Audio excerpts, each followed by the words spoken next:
Did it work?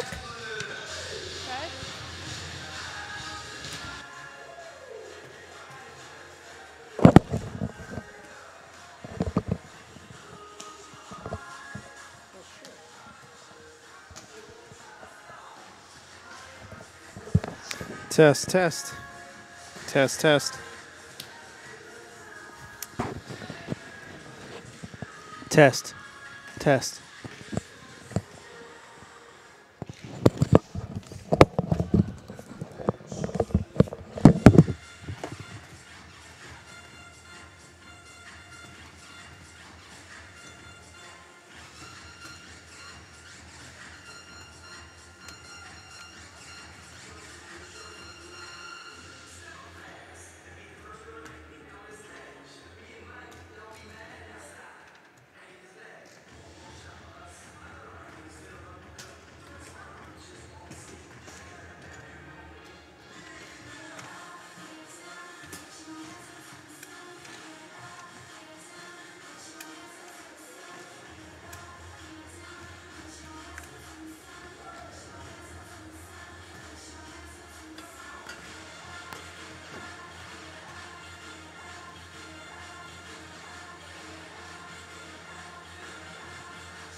Test, test.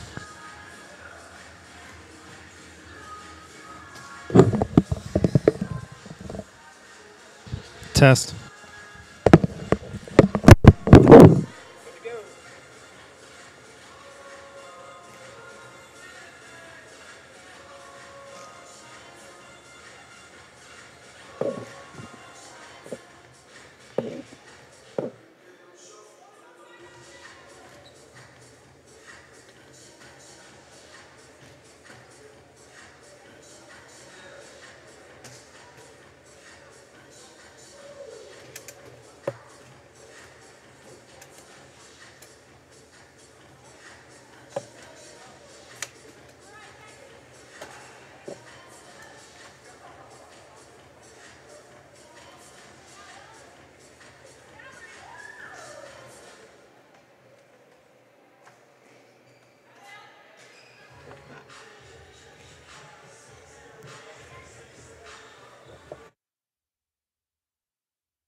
Cody gonna come up here? No. So I don't know if any of this is actually on.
Good afternoon and welcome to the Convocation Center here on the campus of the University of South Carolina, Aiken. We're bringing you Peach Belt Conference volleyball today. The homestanding USC Aiken Pacers and the Montevallo Falcons, Kyle Dawson and Nick Terry, bringing you the action. We're going to go ahead and send it down to our sideline reporter, Kimberly Temple, who's got a sideline interview with USC Aiken coach Glenn Cox.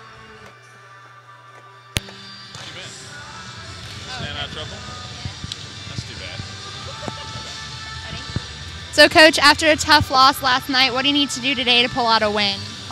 Yesterday it was a real roller coaster. I mean, when we were on, we destroyed them. The games that we won, we played really well, but we just, in the games that we lost, our passing was really sloppy. It was more mental than anything else, and we just got to get mentally focused and bounce back, and that's what the game's all about, is just being able to let go of mistakes and step it up when we need to. Absolutely. And I'm told that Sheila Walsh returned to your lineup for today. What are you expecting out of her? Oh, she was there yesterday too. I mean, she's coming back. She had to take a week off. Had some stuff. Had to heal up a little bit, but it helps. It adds two setters to our offense, and it helps our block because we were able to put our bigger blockers in the front row, all 6 rotations. It's huge for us. It adds a little bit more offense for us as well. So, and she's a junior setter. She's the quarterback that's been running the show since we've been here for a while. So, looking forward to having her back. And who are you needing to step up the most today to pull out a win? Our outside hitters need to step up today. They got picked on yesterday in service seat if they had a really rough day. And today, the real key will be for them to step up and pass the way we know they can and offensively step it up. We need a few people to step it up offensively. We had a few people that just didn't click yesterday on all cylinders. And if we get everybody clicking, we'll make quick bit work of this. So that's the plan. Absolutely. Well, thanks for your time, Coach. We'll see you later. Thank you.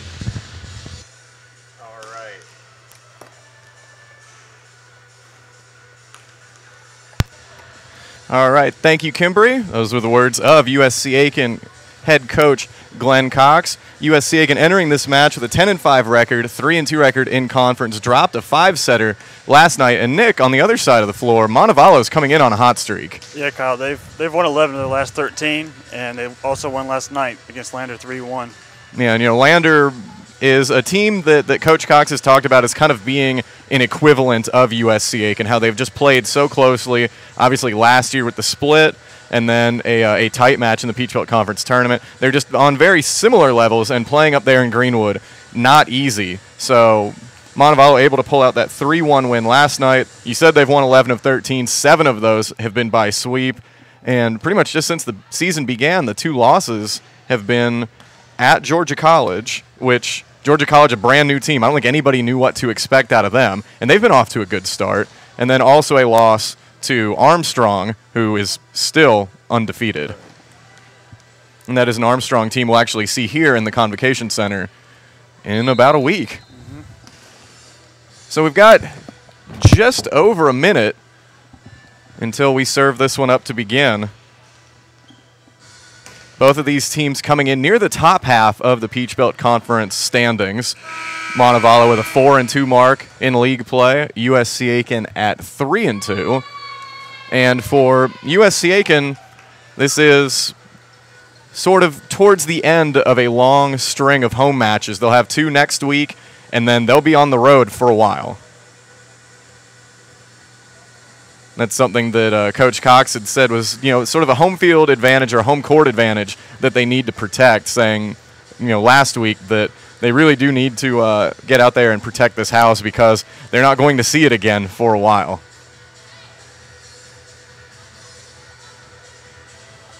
So we've got coaches giving some last-minute instructions. Looks like the officials are ready to go. Won't be long before both teams take the court, and we'll be ready to serve it up in Peach Belt Conference play.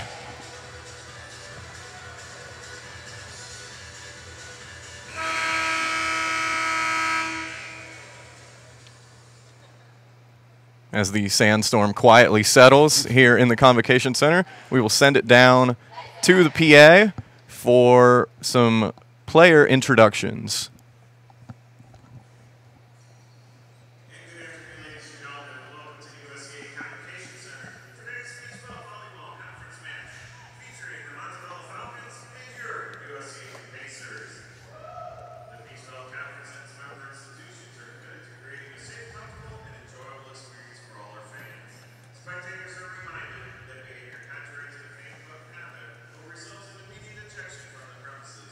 USC Aiken, the Peach Belt Conference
All right, pregame pleasantries have been exchanged. It's time for volleyball. Again, USC Aiken entering with a 10-5 record, 3-2 in Peach Belt Conference play. Montevallo at 11-3 and 4-2 in the league.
And now the ball is on the floor. We are finally ready to begin.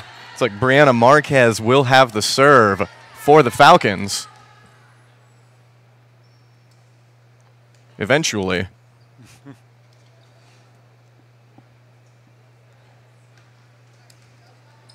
Still some stray balls out there on the floor from an intense pregame session by both teams that saw both of us in the line of fire. That is correct. They were firing shots at us. And we're underway. First attack, Taylor Stratton. That one goes out. Falcons are on the board early, up 1-0.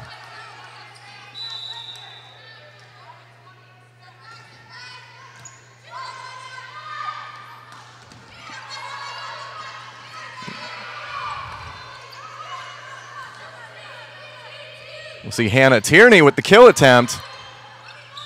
Dug out by the Falcons, but too many touches. That will even the score up. Sean Hodson will head back to serve.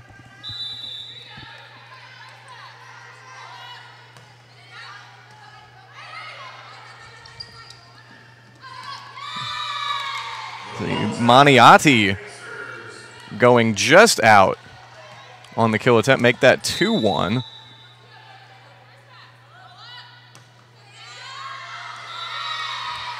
And that serve by Hodson goes just long.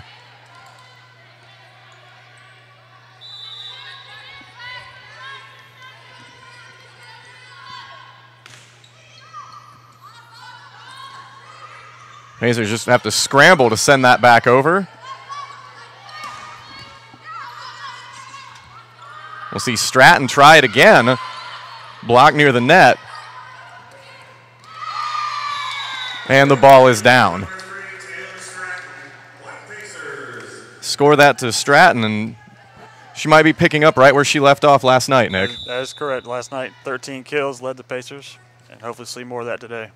And she is 10th in the conference in kills, which is impressive given how often this lineup changes for USC Aiken. There's not any sort of one player that Coach Cox looks to for offense. And he's brought that up several times throughout the season, saying that he doesn't know who he can go with because they're all just that good. He has said before he has plenty of weapons and he plans to use all of them.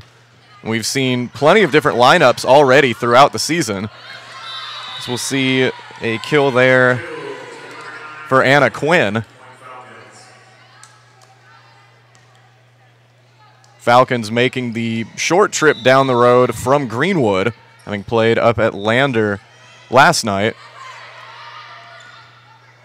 Pacers in action here at the Convocation Center.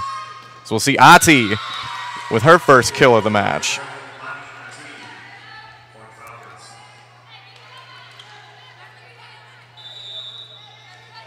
Ati's been one of the best in the Peach Belt Conference ever since she entered the league. 3-time first-team all-conference selection. And right now, second in the league in kills per set, so she appears well on her way to a 4th straight year on the first team. It'll be interesting to see if the Pacers can shut her down today, because that'd be a big key to winning this game, or this match. Yes, and she, has gotten her offense against USC Aiken in the past. 20 kills against USC Aiken when the teams played in 2011. That was a career high for her at the time. She eclipsed that with 23 against Augusta State last year. But, 20 kills, USC Aiken still swept both matches that series. So, obviously for Cox, whenever he sees a high-caliber player like that, we saw it with Taryn Angermeyer from Lander earlier this year, that's sort of the focus. What will be interesting to see is if she's still able to get that offense, how the team will react. We see a 7-4 lead now for USC Aiken. Sheila Walsh with the service ace. She had 3 of those last night in her return to action after dealing with some injuries, as Coach Cox talked about in the pregame interview. We see Endia Ellison send it over and score that kill to Michelle Carl.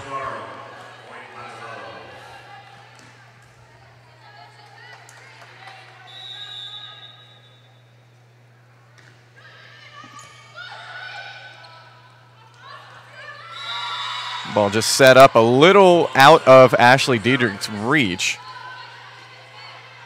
He's not able to make a play on it. 7-6 Pacers. Ati to serve.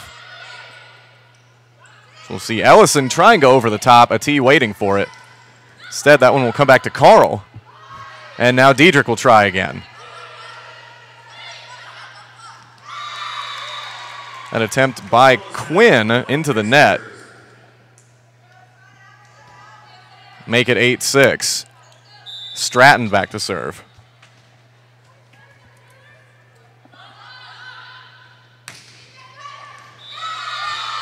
And score the ace for Stratton. 9-6. And Nick, something that Coach Cox has talked about in recent weeks is how he wants his team to try and make things easier on themselves after so many 5-set matches early on. After they played, I guess it was 3 straight or 4 straight. He wants them to sort of take their time, make things easier on themselves. And honestly, Montevallo is going to be a hard team they're going to do their best to make sure it's not easy for USC Aiken. Right. I mean, we seem to have a lot of 5-set matches, and I think it's going to be important to get off to a quick start, like you said. USC Aiken unable to get off to a quick start last night, falling behind 2-1. Able to tie it up in the 4th set, but ultimately just couldn't get it done in the 5th. I think we'll score that kill for Marquez.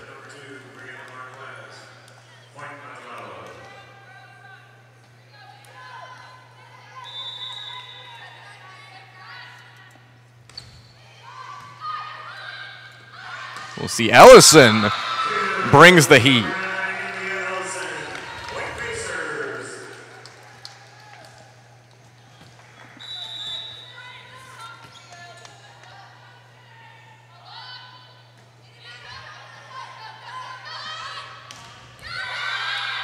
That attempt by Carl with a little help from the net will drop in front of the Pacers. 10-8 now. Teams trading blows here early.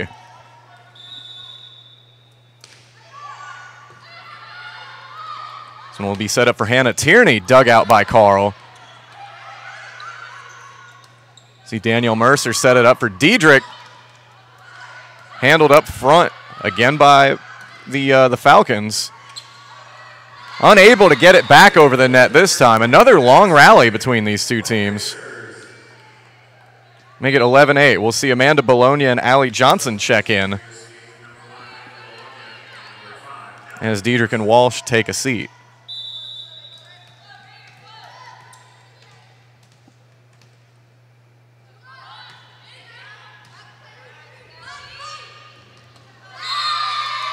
Maybe a bit of miscommunication at the center of the court by Montevallo. That one looked like maybe it was set up for a tee. She wasn't ready for it. So Bologna keeps her serve. with a 12-8 lead. We'll see Stratton fire away again. And another dig. And that attempt by Hodson will score the kill there. Net violation. One of the Falcons up front, I suppose, touched the net. So Montevallo will take timeout with USC Aiken up 13-8. And Nick, what will be key coming out of this timeout is if USC Aiken is able to just keep some of this positive momentum going. Yeah, that'll be very important. We got a good lead right now, and just to keep that going, get off to a good start. And what we've often seen in the past is USC Aiken coming out a little quicker than its opponents from timeouts. Looks like Montevallo will break huddle first. So we'll see if this this extra time in the huddle proves to be beneficial for the Pacers.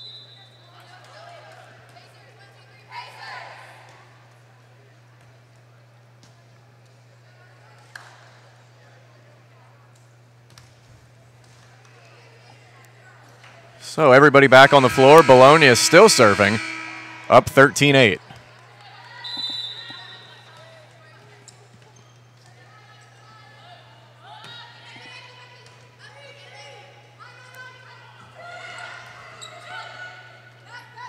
Let's see Allie Johnson take a swing at it.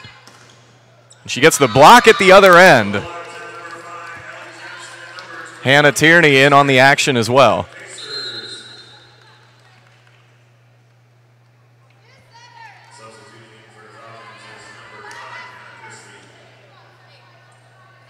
We'll see the freshman Hannah Christie check in for the Falcons.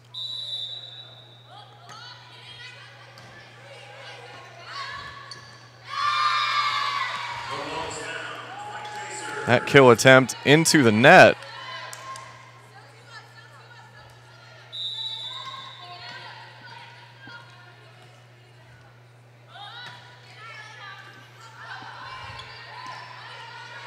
And the Falcons will just send it across. Allie Johnson will try. Dugout Hodson able to block it up front.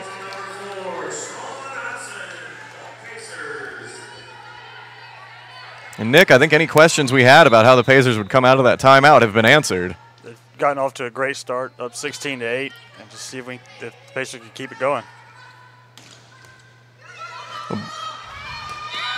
Well, that one proved to be a little hot to handle. Taking a bounce off of Johnson and ending up near the Pacer bench.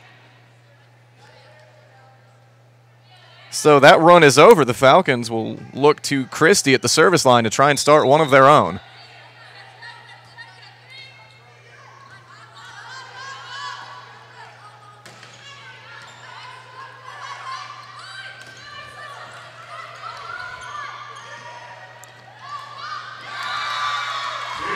Let's see. A little bit of trickery there from Bologna. I think everybody was expecting her to set up one of her teammates. Instead, she's sort of shoved that one over the net and found an open spot.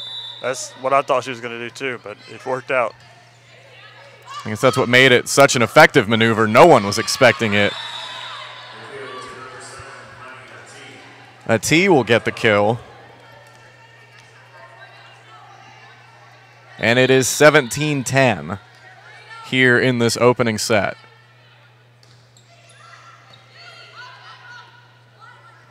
We'll see Stratton try. Dug out by Christie.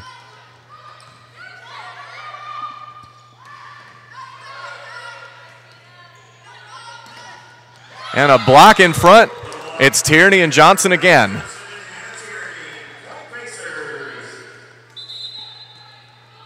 It's coming as no surprise early. USC Aiken ranking second in the conference in blocks per set. Just no matter who you see up front, whether it's Tierney or Johnson or Ellison, it's just an imposing group at the net.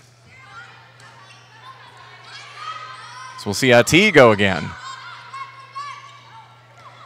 Over to Stratton. Ati with the block up front. Ati and Katie Best teaming up on that block. So Falcons proving maybe they can play at the net a little bit as well. So we'll see Ellison off the hand of a blocker and out of play. Ellison, she's another Pacer who had a good night last night. I think she had 9 kills. 9 kills and a .500 hitting percentage. She's hitting .301 on the season, third in the conference. And if we look at that like a batting average in baseball, 300's not bad. Right.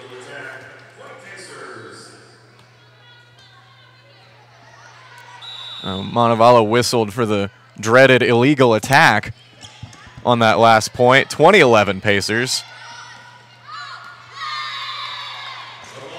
And Sarah Guidry sends that one wide. And we'll see another timeout used by Montevallo. So the teams will have another minute to sit and talk it over.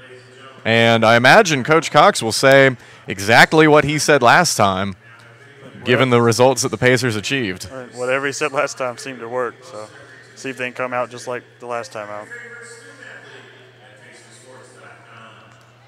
Very calm group down there as well in the Pacer huddle with this 10-point lead late in the first set. I think that's good if you just stay calm and keep loose. I think it'll end up benefiting the Pacers. That might play into his idea of making things easier on themselves, not tightening up, not making anything any tougher than it has to be. This league's already tough enough. Right. Every coach will tell you that. This is not an easy league. Really, any coach you talk to in any sport in the Peach Belt Conference will tell you that. Right. And we will see more of that this evening over at the Pacer Pit as USC Aiken takes on Georgia Southwestern in soccer. So we'll see Diedrich very nearly got to that one. Scorer's table got in the way. T with another kill. So make it 21-11.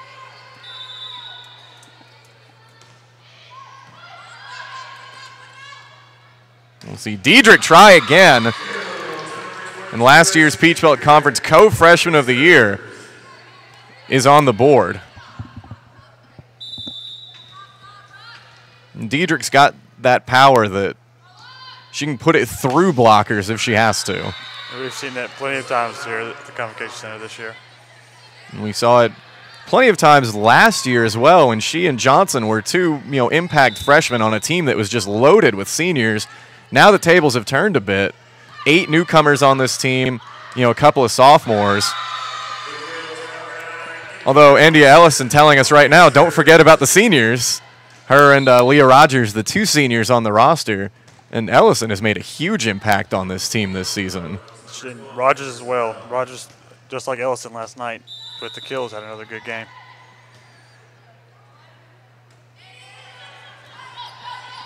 Yeah, Rogers with 10 kills last night. So we'll see Walsh nearly set that one up for a teammate. It ends up in the seats.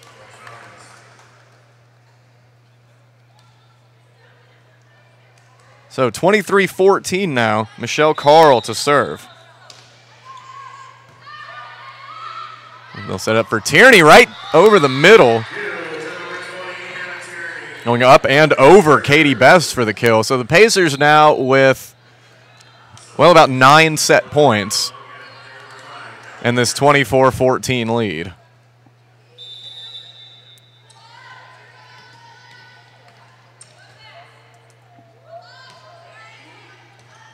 So Bologna's serve just a little too difficult to handle. Go ahead and score that first set to the Pacers.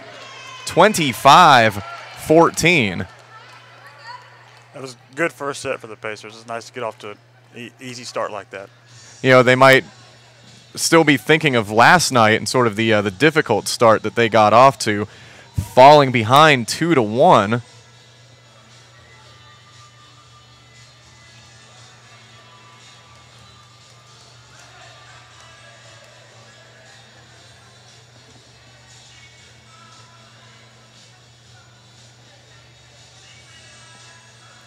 So the teams will take a little 3-minute break. We're now at about the 2.5-minute mark.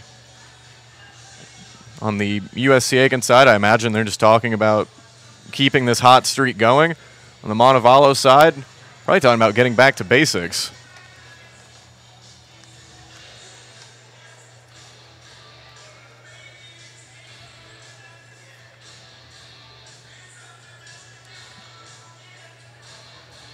And this is a Montevallo team also on this this hot streak that they've been on. They haven't found themselves trailing too much.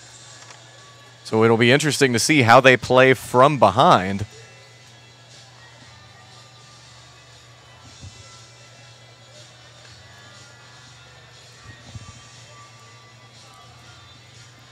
And with that, we will quickly send it down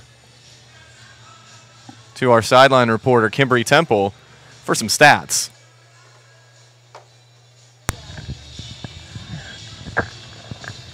Okay, Pacers leading, India Ellison leading with 3 kills so far in the first set. We have Sheila Walsh leading with 5 assists. We have Danielle Mercer. She has 6 digs for us today so far in the first set. And we have Hannah Tierney leading with 3 blocks so far. Looking forward to the second set.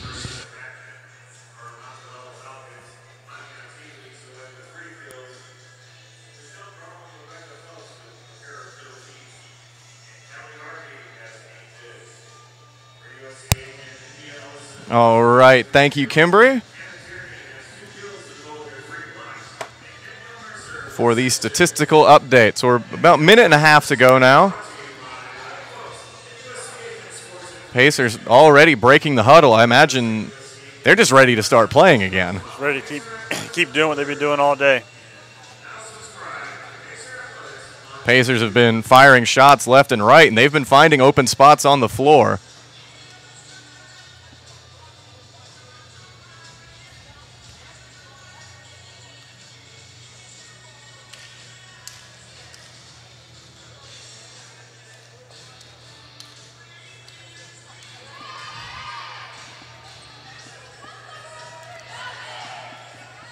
And here come the Falcons.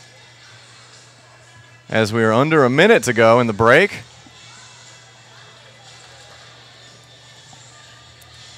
We'll have everybody return to their places.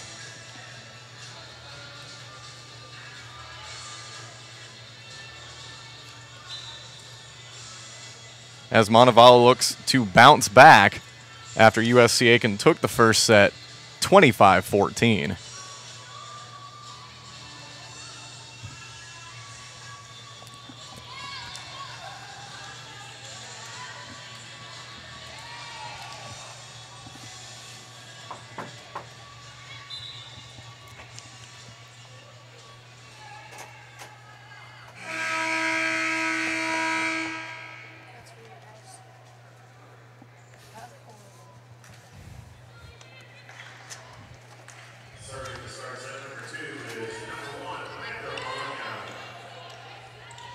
So Bologna will serve it up to begin this second set.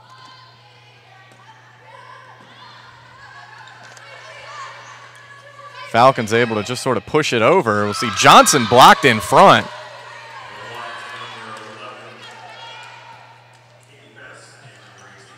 Give that one to Katie Best and Rebecca Phelps.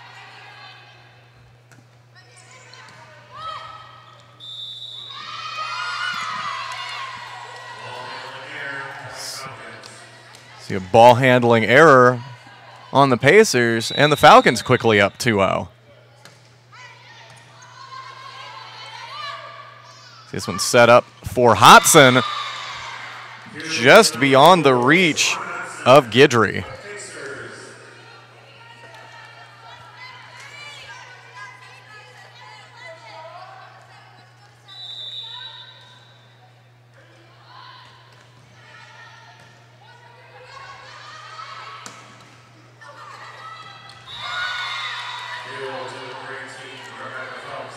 So that shot by Phelps there, right off of Danielle Mercer.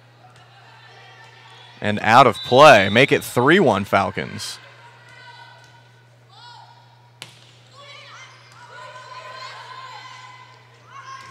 See Johnson go cross court and wide. But tipped at some point. They must have gotten a piece of that at the net. So make it 3-2. And Tierney with the serve.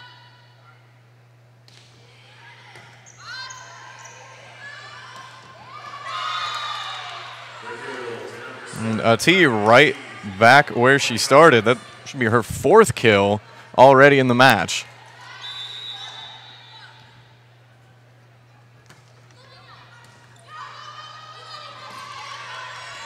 So Hodson will send it over. This one will be set up for Guidry. And with a little help from the net, it's a kill.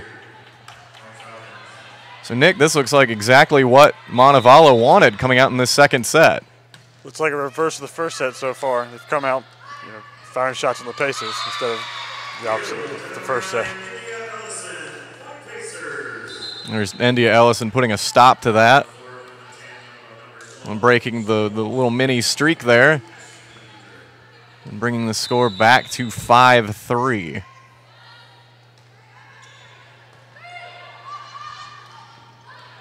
Carl blocked in front. Walsh will set up Diedrich. I think she had the right idea in mind. This execution just slightly off. That one nearly snuck over the net. If she was able to get that over, I think it would have dropped in there. It looked like Carl was expecting maybe a sort of cross-court shot. Had Diedrich been able to just sort of tuck that over on the opposite side, it would have worked. Said Stratton going with the power play. And it is 6-4 Falcons.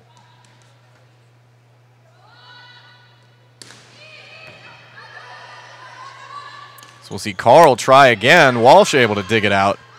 And now Diedrich. Phelps gets a hold of it. We'll just try a T this time. That one goes long. Point for the Pacers.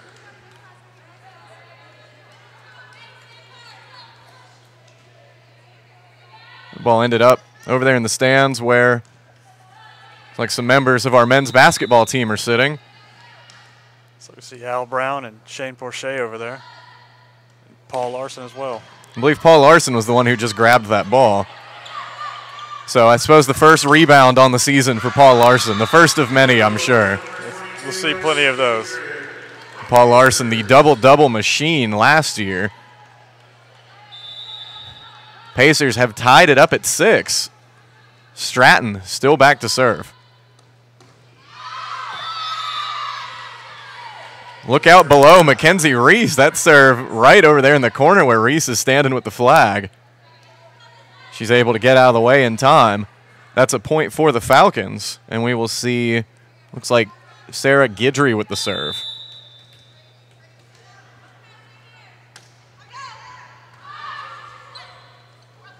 We'll see Ellison. Good work by the Falcons to dig that one out. Ellison will try again, similar to what Diedrich tried over at the other side. Just maybe a little finesse play over the net. Maybe just a little too much touch, not enough power. We'll see Diedrich try it again looking for Mackenzie Reese. And another play out of bounds.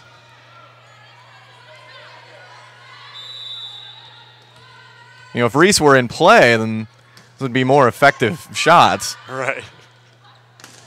We'll see Ellison blocked in front. Phelps, though, blocked at the other end by Diedrich.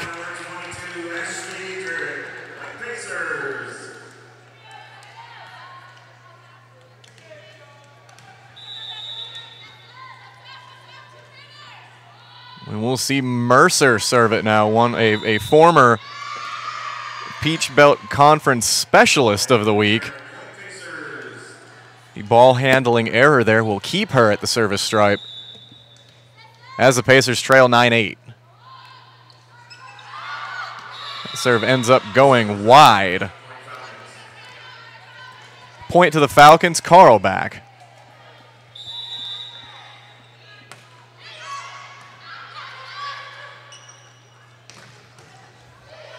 That one's dug out by Guidry. We'll see Ati give it a shot. Tierney blocked it in front. Just shoved across by Guidry. Hodson will do the same at the other end, but that will be a ball handling error.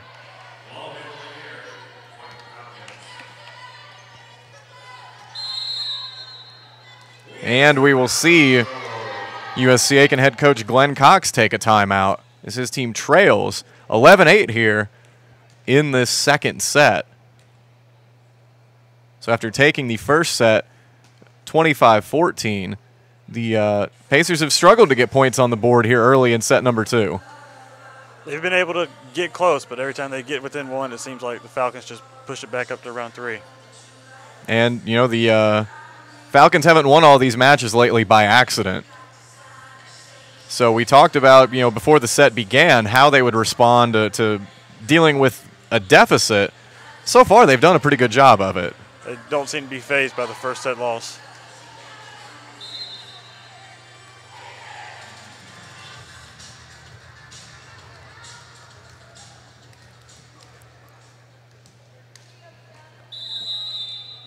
All right, game on.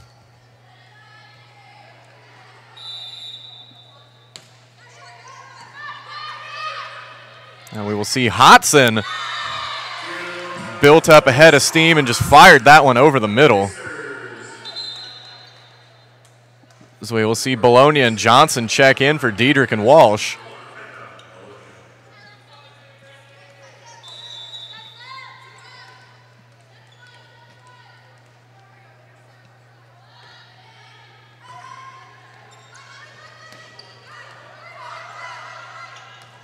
Mercer will set this one up for Stratton. And just off the hands of Katie Best.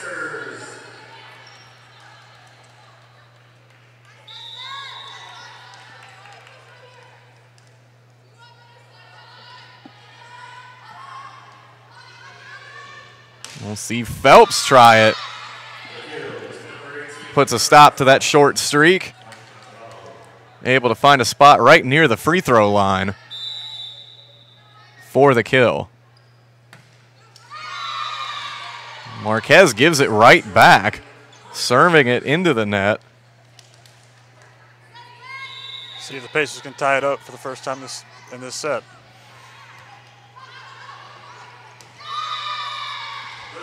Looks like they did just that.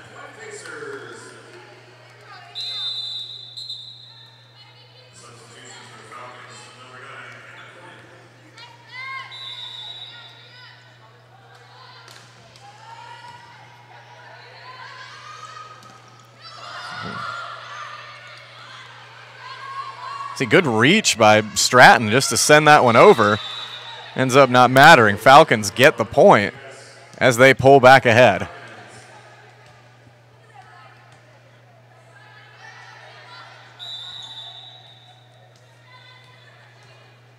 That service error earlier by Marquez, a bit of an oddity. She leads the Peach Belt Conference in service aces per set. It's been one of her many strong suits this season. Actually tied a career high with 55 assists last night in the win at Lander. 55 assists, not bad, especially in a 4-setter versus a 5. Right. 2 weeks ago, we saw Katie Tobin with 34, and that was in 5 sets.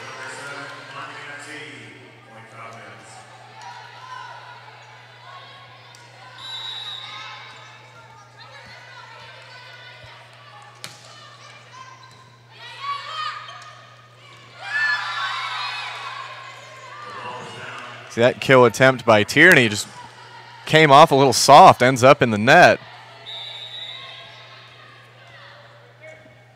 And Montevallo has scored 3 straight. He'll make that 4 straight on a net violation.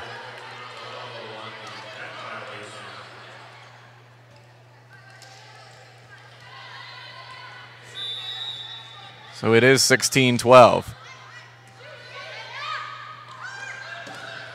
See Stratton blocked in front by Best. And give Ati the block on Hodson.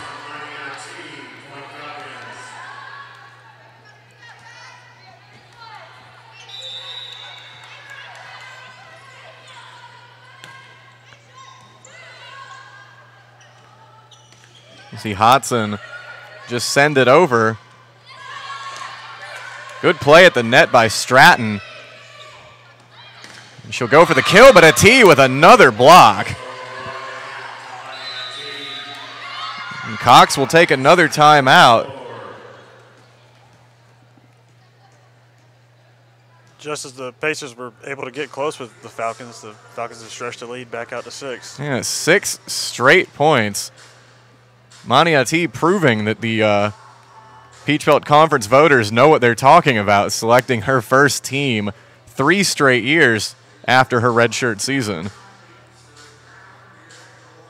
You know, one of the conference leaders in kills, and with some strong play at the net lately as well, scoring a couple there via the block. And Montevallo quickly out of its huddle. Pacers not far behind.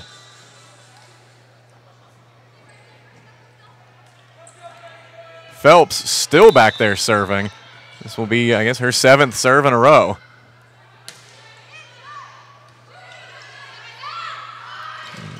Allie Johnson, that one was blocked by a tee in front, but it ends up down on Montevallo's side. So that streak has ended. Let's see if the Pacers can get a streak of their own. They're going to need to at this point, trailing 18-13.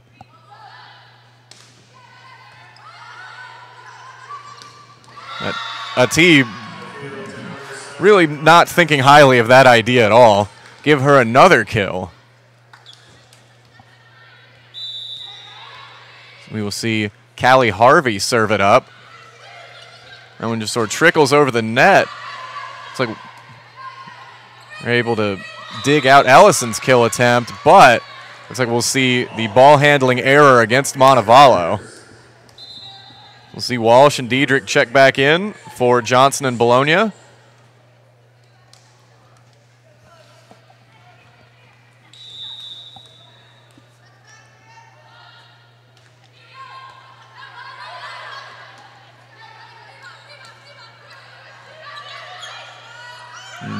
Walsh sets that one up for Stratton, but it's dug out. Said Carl will give it a shot, and she gets it to go.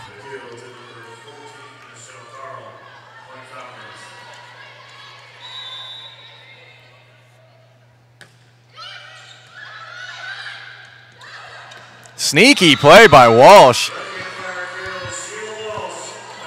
Just flipping that one over the net rather than serving up a charging Ellison.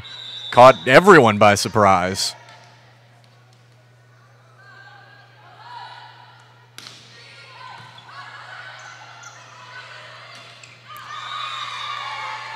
We'll see Quinn send that one wide.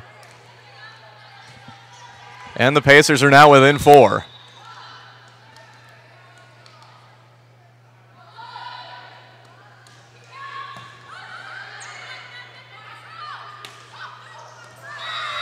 See, that almost looked like a busted play of sorts for Montevallo, but it worked out. And whatever it was, it worked.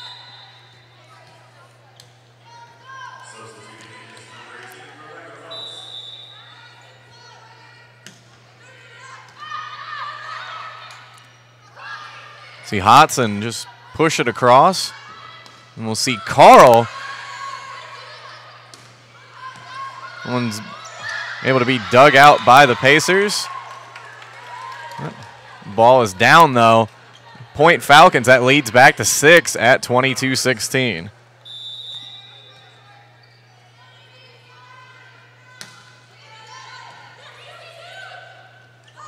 We'll see Ellison. That one's dug out by a tee.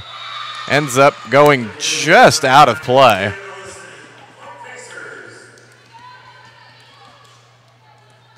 Make it 22-17, and Mercer will serve. Trying to get the Pacers back into this second set. Carl with other plans.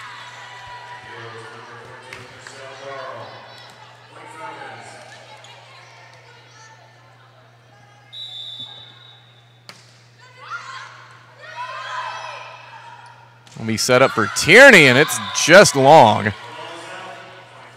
And just like that, Montevallo with a 7-point lead and looking at about 6 set points. Pacers are going to need to do something right now if they want any chance of winning this set. Well, Sean Hodson getting him off to a good start.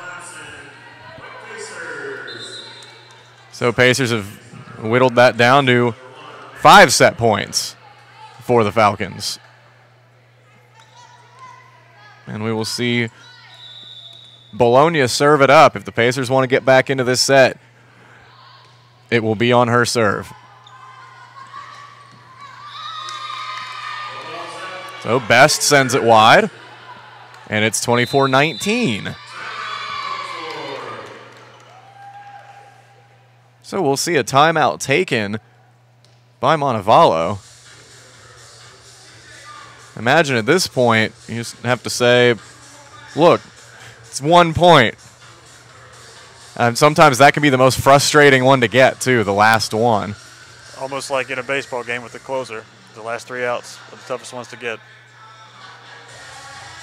And when you consider the situation as well, already down a set on the road in a conference match, I guess at this point you've got to just take a second to sort of clear out the system, sort of relieve that tension, and just get out there and play.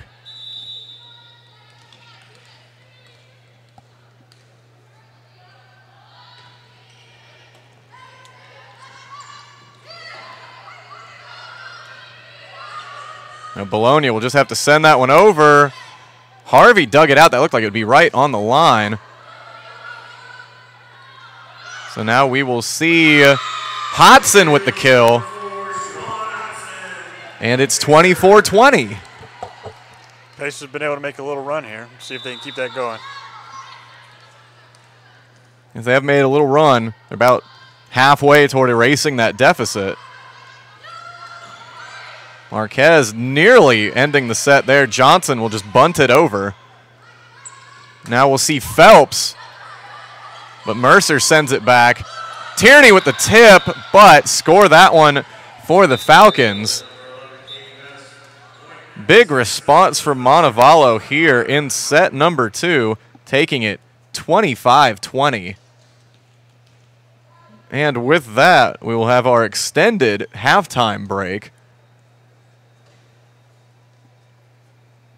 Both teams will retreat to their locker rooms for a nice 8-minute break. And we may or may not see our students and fans come out onto the floor to try and serve for free pizza. The students are getting antsy, so I assume that's what's going to happen.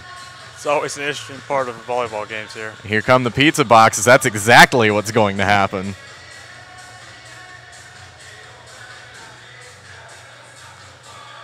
See if we can get Paul Larson out there, try and get him a pizza. I don't think Paul has any interest right now in getting up from where he's seated.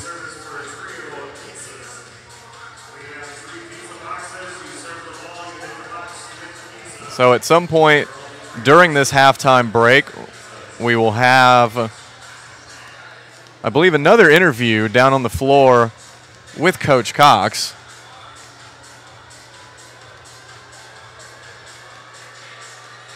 The pizza serving challenge is much more challenging right now than it usually is with just 3 pizza boxes out there on the floor. It seems like there are usually about 10 of them.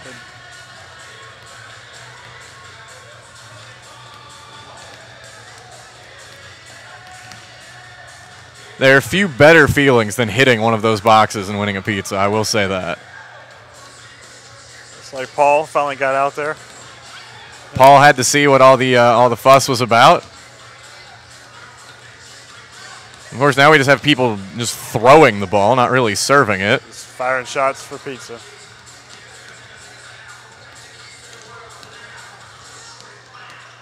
Although somebody got a pizza. Actually, 2 people have pizzas. So there's only 1 box left. And, I don't know, about 16 people serving at it. Oh, I think we got a 3rd one. We do. Well, That's the quickest way to cut that promotion short, is by winning all of the pizzas.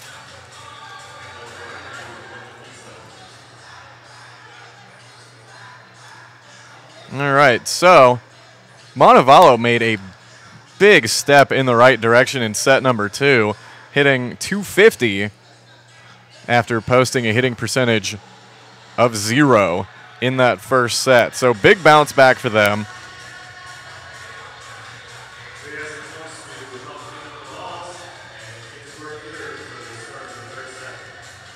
Maniati leading all players with 6 kills. Marquez leading all players with 14 assists. Callie Harvey leading the way with 11 digs. And Ati's 2 solo blocks, also best. Over on the USC Aiken side, Ellison and Hodson both with 5 kills to lead the way. Walsh with 10 assists. Bologna not far behind with 7. 9 digs for Mercer, 9 for Hodson.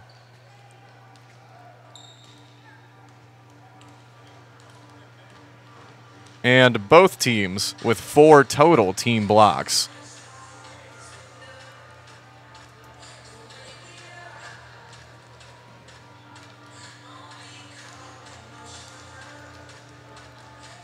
And so we will take a quick break, as we're at about the 4-minute mark until set number 3.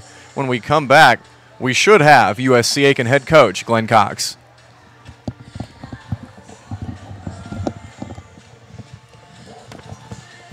Ladies and gentlemen, here are your stats for 2 sets of volleyball.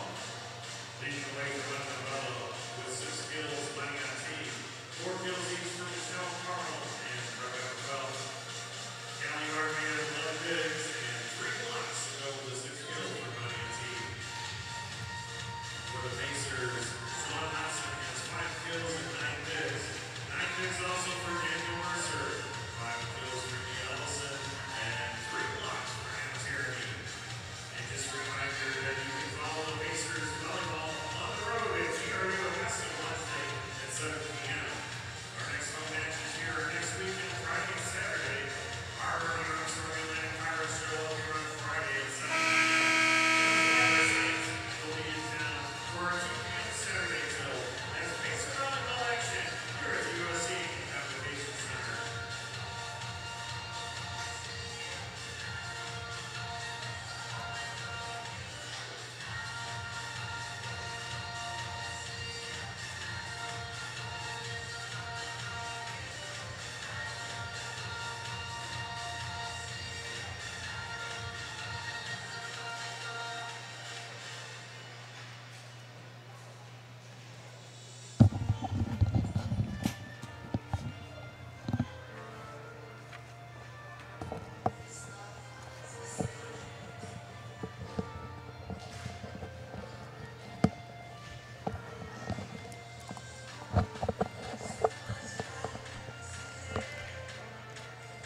All right, and as we approach 2 minutes to go here during halftime, we'll send it down to sideline reporter Kimberly Temple with Coach Glenn Cox.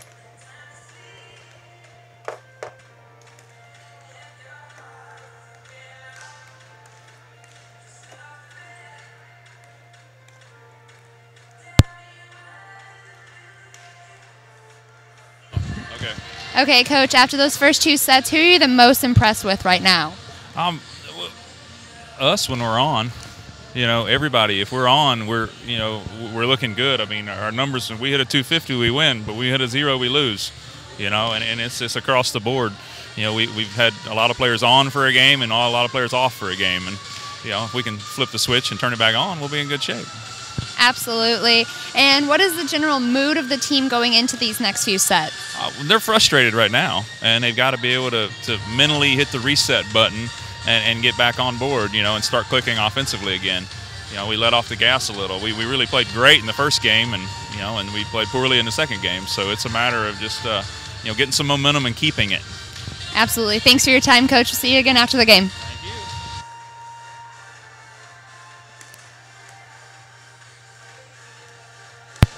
you. All right, thank you, Kimberly, and thank you, Coach. So we're now under the minute mark until we come back for set number 3. And Nick, coach, said that, the team's frustrated right now after losing that second set the way that they did. Pretty much they'll just, like he said, they'll have to come back and sort of completely recharge. At this point, it's a best of 3. Right. Hopefully, India Ellison, she's had a good day just like last night. Hopefully we see her keep that going and lead the Pacers to a win. Well, some players who didn't look too frustrated right down there a second ago, Amanda Bologna, Sean Hodson, Danielle Mercer, and Katie Toman, appeared to be enjoying themselves. Hopefully that is, for them anyway, hopefully that's indicative of things to come, that maybe they've already put those first 2 sets behind them, or at the very least put set number 2 behind them, and that they're ready to come out refreshed and recharged. So USC Aiken took the first set 25-14, Montevallo taking the second 25-20. At this point, it's a best of 3.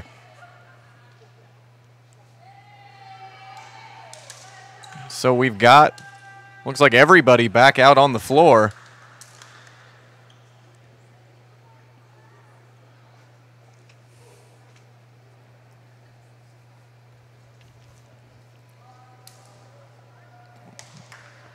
We'll see Mercer check in for the Pacers. And it looks like Marquez will be back to serve for Montevallo.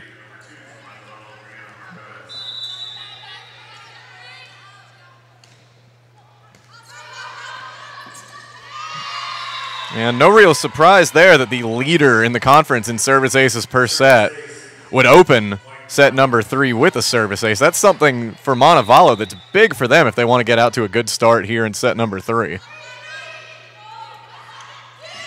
Hodson will get that one over the top. Montevallo keeps it alive. Said we'll see Johnson go for the kill. Marquez digs that out. See Best try at the other end to no avail. Stratton will send that one wide. Falcons up 2-0.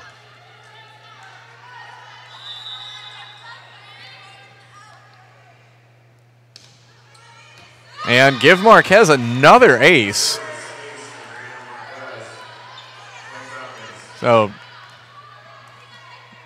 Montevallo with the first 3 points, 2 by way of the service ace.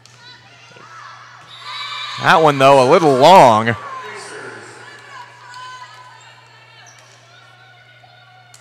So the Pacers able to get her off of the service line. Hodson will try her hand. Down 3-1. We'll see Phelps, that one off of the antenna.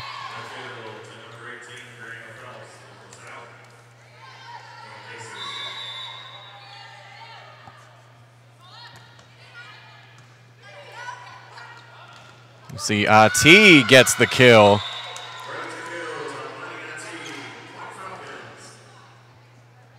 That ball off of Bologna and right past Pacer Times editor-in-chief TJ Wright. Didn't seem concerned at all about the situation. He handled that very coolly. Phelps serves it wide, and it's now 4-3. And, Nick, you talked about India Ellison heading into this set. She's just checked in. We'll see what she can do.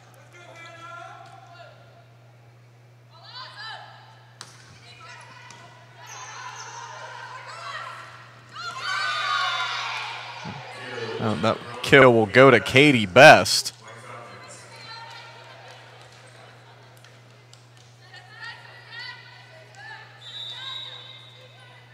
We'll see Harvey serve. And Hodson will just send it across. This one will be set up for a tee. Mercer able to get in there and dig it out. Stratton will try. And there's no stopping that. No. Stratton's been doing that all year to many teams. Stratton, one of several impact freshmen on this roster. 7 in all. Just we've seen Stratton, Mercer, Toman, Bologna, you name it. They're freshmen making plays on this roster.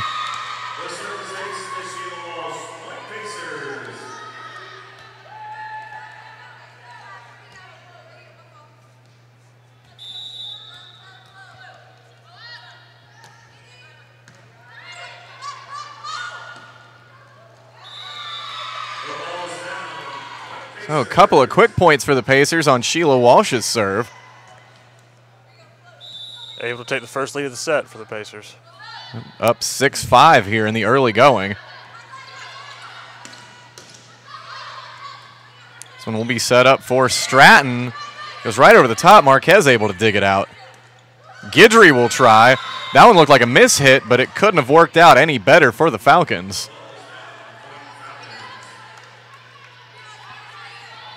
So they've tied it up at 6. T to serve. That one.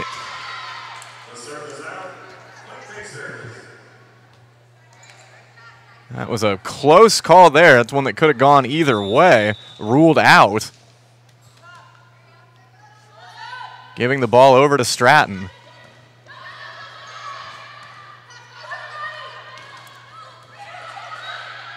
See, Walsh will set up Diedrich. Now Carl will pass it over. And now Hodson. Ellison was ready to block whatever came her way, camped out in front of the net. Montevallo never able to get it over. Pacers up 8-6.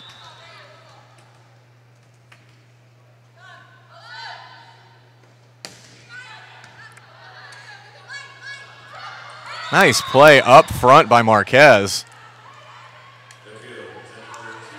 You got to watch those sets sometimes when you think the player in front of the net setting up a teammate. You can't clear all of that space out. A lot of times they'll just drop it in there, and we've seen that several times today.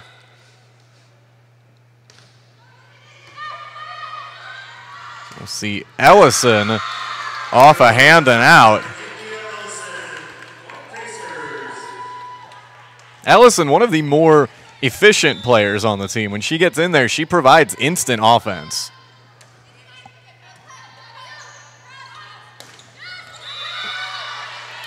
Michelle Carl with another kill. She entered this third set with 4. We'll see Tierney. Plenty of leverage on that one, able to go up high and spike it down.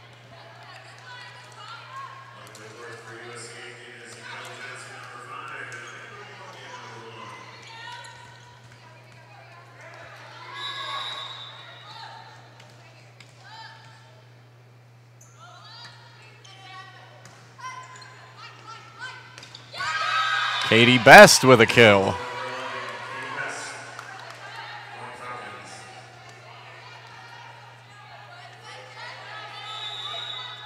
So after the first 2 sets where it seemed like one team dominated the other in each, we're off to a really just even start here in set number 3. It's been back and forth, and we just saw the Falcons tie it up at 10. Already several ties here in set number 3. We'll see Hodson wisely dodging that one as the serve sails long.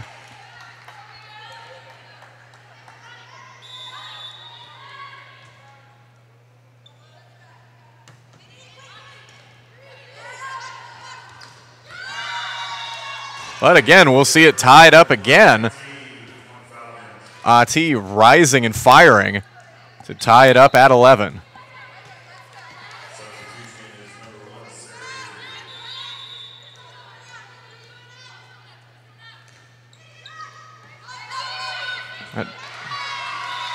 Phelps' serve looked like maybe a bit of a knuckleball there. Hard to handle. Voice of the Pacers, Joe Kacharski, able to grab it. But he's not suited up to play, so count that one for Montevallo, who's taken the lead here. And why not? Tie it right back up. Let's give it right back to the Pacers. It seems like that's just sort of where this set is going to go. Both teams just battling it out neck and neck at this point.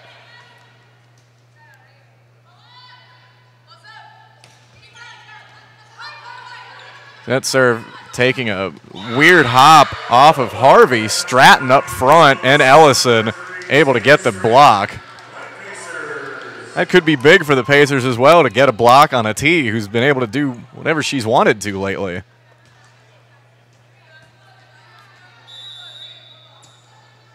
Tierney will keep the serve, up 13-12.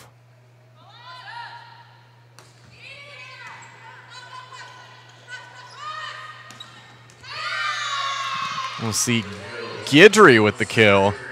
Able to tuck that one right inside the sideline. Tied up again. Why not at this point? So Harvey's serve goes long, so you have to assume at this point that the next point will go Montevallo's way. That's the way it's looked so far. As many ties as we've had at this point, they seem inevitable. Although, with Sheila Walsh stepping up to serve, she's one of the best in the conference at scoring on her own serves. We will see.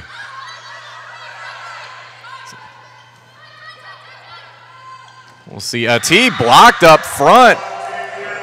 Stratton and Ellison again. It's 2 times in a row by them two.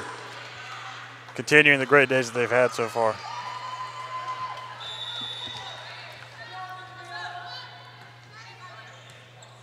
So Pacers working with a 15-13 lead.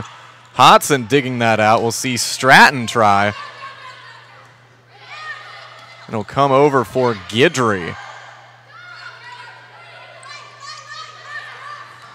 T, that one hits the antenna and is out. Seen the Pacers make a little run here after the back and forth battle we've had all set. Yeah, all set long. It's just been nothing but ties. Pacers have surged ahead with 3 straight points. Make that 4 straight. At one point, Montevallo did lead 13-12.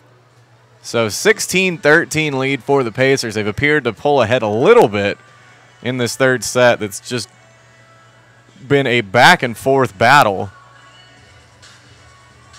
You know, both teams, I think, understand the importance of a third set in a 1-1 match. For Montevallo, you don't want to fall behind 2-1 on the road. For USC Aiken, you don't want to fall behind 2-1 again after they did last night. See how the Pacers come out of this timeout. Most of the ones today, they've come out strong. So see if that happens again. Yeah, the Pacers, I think, have mostly won the timeout battle, though Montevallo did have one last set where they reeled off, I think it was 6 straight points coming out of a timeout. Well, I don't think there's anybody the Pacers would rather have serving than Walsh right now. We'll see Guidry, though, will take her off the line. So the Falcons come out of the timeout and get a point on the board.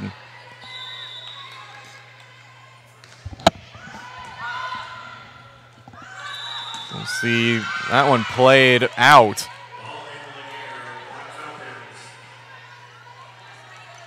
And the always dangerous ball handling error has brought the Falcons to within 1. So we'll see Ellison now. Why not? When Ellison has been in there, she's provided a spark for the Pacers.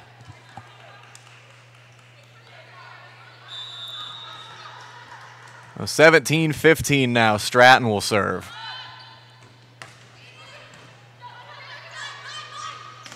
So we'll see Carl off of the blockers and down.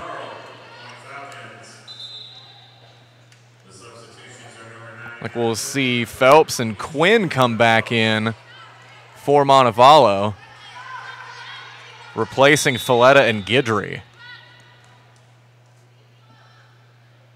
And Quinn will serve right away. Walsh trying to sneak it over.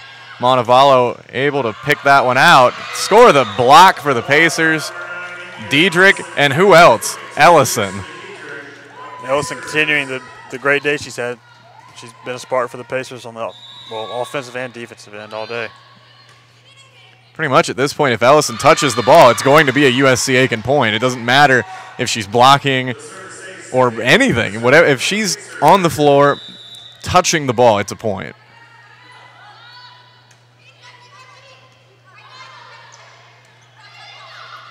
See Phelps blocked up front. Diedrich will try. Harvey digs it out. Phelps will give it another shot. Mercer handles it. Walsh to Hodson off of the antenna. Point Falcons. 19-17 USC Aiken here in set number 3. Michelle Carl serves it up. We'll see Diedrich try. Off the net, dug out by Marquez. Marquez will just bunt this one over. Mercer digs it out. Walsh to Diedrich. Through the arms of Phelps and down. Johnson and Bologna will check in now for Walsh and Diedrich. And we'll have a little floor maintenance done. Make sure everything is dry. Make sure those shoes squeak.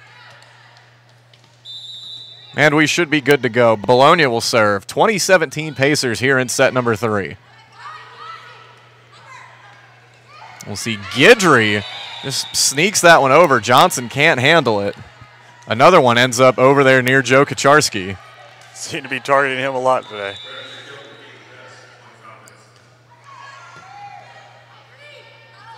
So we'll see Hodson. That one's dug out by Harvey. Phelps will give it a shot. And we'll see Stratton try right off of a tee and out.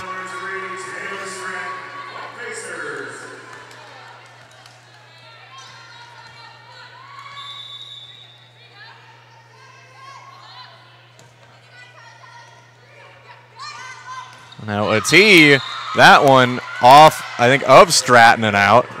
So a tee returning the favor.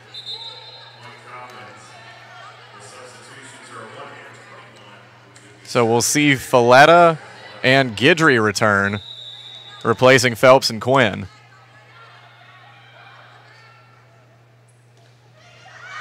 Folletta serving right away, goes a bit long. Ever since that Montevallo timeout, both teams just kind of gone back and forth. It's still a 3-point Pacer lead. And sort of reverted back to where we were at the beginning of the set. So the Pacers just sort of holding on to that 3-point advantage they built earlier. A tee nearly with the kill, but Bologna digs it out. Bologna will just push it across. Now we will see Guidry blocked in front by Johnson. That was a great dig by Bologna to keep the action alive and make that point possible. Yeah, T seemed to have found the open spot on the floor.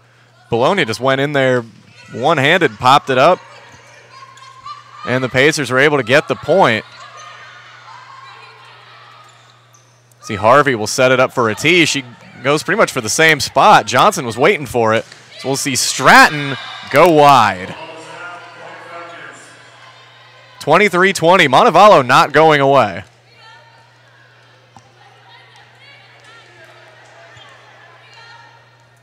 So we'll see Harvey serve. Bologna will set it up for Johnson, blocked in front by Carl. Now Hodson will just send it over. So we'll see a tee try again, dug out by Mercer. Bologna just punches it across and out of play. And it looks like we'll see Glenn Cox take a timeout. Try and see if the Pacers can regroup after the 2 Falcon points. Well, at this stage of both the set and the match at 23-21, every point is so important. Very crucial that the Pacers close out this set, take a 2-1 lead. And he might be sort of giving the same advice that he did before this set began, and what he told Kimbrey about was just sort of recharging, refreshing, and just going out there and playing.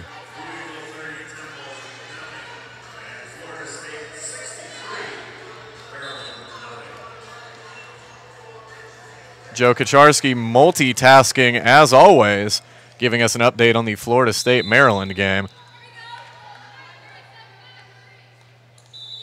Not nearly as close as the contest we're witnessing right now in the Convocation Center. So we'll see Ellison. It's dug out by Folletta. Carl will try to sneak it in. Mercer able to make a play on it. Stratton with the kill. And the Pacers are looking at set point.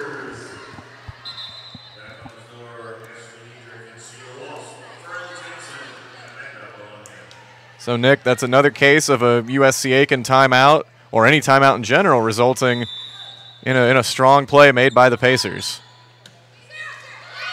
It's a rare miscue at the line by Walsh, though. Will send the ball over to a tee. 24-22 Pacers. Still with set point. So we'll see Stratton. A tee digs out, goes way up high. We'll see Harvey just sort of slap it over. Here comes Stratton off of the antenna. And it's 24-23. So that post-timeout momentum lasting just 1 point for the Pacers, and it shifted over to the Falcons. So we will see Stratton. Guidry will try. Dug out by Walsh. Carl tries to push it down. So we'll see Diedrich now. And a tee goes long. Pacers take set number 3. He didn't want to see the Pacers have to extend the set any farther, so it was nice to get that point right there. Yeah, and especially just after going down 2-1 last night and eventually falling in 5, it makes it a lot easier when you enter set number 4 up 2-1. You know, we look at this the same way you would look at the Major League Baseball playoffs right now. Teams tied 1-1. Whoever wins Game 3 wins a ridiculous percentage of the time in terms of the overall series in a best-of-5. We can look at it the same way here with volleyball, just that your odds of winning go up so much, especially when teams are so evenly matched like these two appear to be. It's hard to win 2 straight. It's hard to win 2 straight sets against anybody in the Peach Belt Conference, as we've seen over and over. So this streak that Montevallo's been on, all of those sweeps they've put together, even that much more impressive.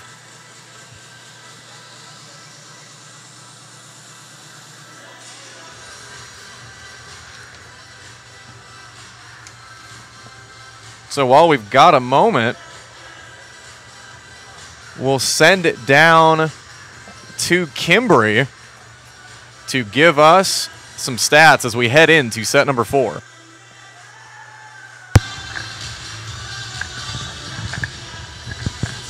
Leading USC Aiken is India Ellison with 7 kills. We have Danielle Mercer with 18 digs. India Ellison and Hannah Tierney are both tied with 3 blocks to lead the 3rd set. Thank you once again, Kimbry. So some other numbers over on the Montevallo side. Maniati leading all players with 9 kills. 24 assists for Marquez. And she's also got 3 service aces, 2 for Phelps. 17 digs for Callie Harvey. And 14 blocks for Montevallo. One thing, Nick, that you'll notice, as we entered set number 3, we talked about both teams being tied 4 blocks apiece. Pacers now up 8-4 in that department. Some strong net play really propelled them in set number 3.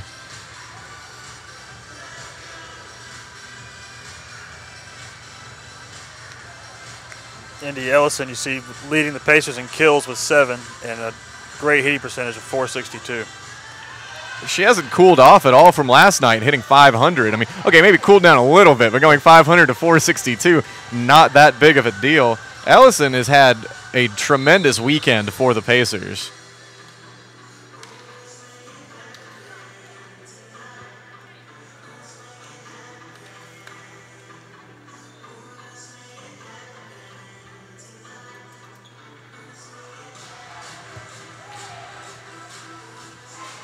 And so as we approach these final few seconds here, the teams will take the floor. Montevallo ready and waiting.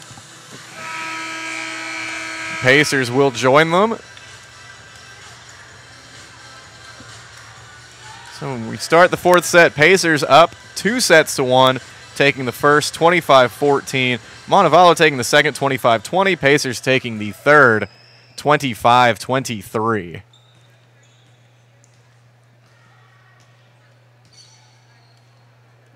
So for Montevallo, the 4th set, pretty simple. Win or lose. It's that easy. We'll see if the Pacers can end it here instead of going to a 5th set, which they've done a lot this season.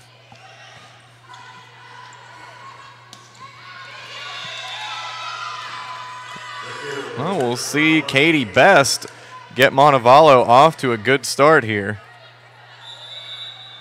Yeah, Pacers have already gone to 5 sets 5 times this season, a 1-4 record in 5-set matches. You know they want to avoid that however they can. Tierney's kill attempt goes wide.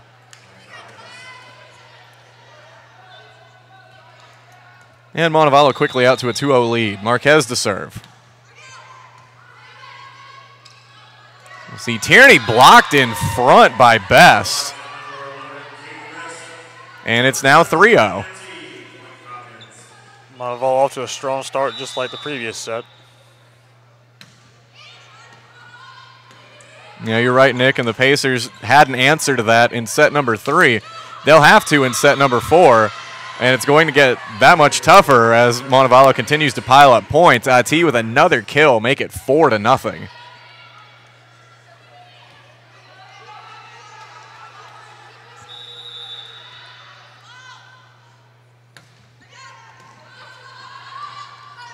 And we'll see Hodson. That one's dug out by Harvey.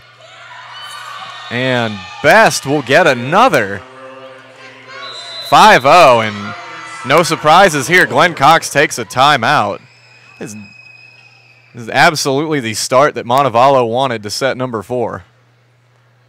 And we did see Ellison out there for the Pacers, she's been a key for the Pacers. Maybe that has something to do with the slow start. It might be time to see her sub in just because of the way that she's been able to give the team a spark lately. We will see what the lineup looks like as they come back out.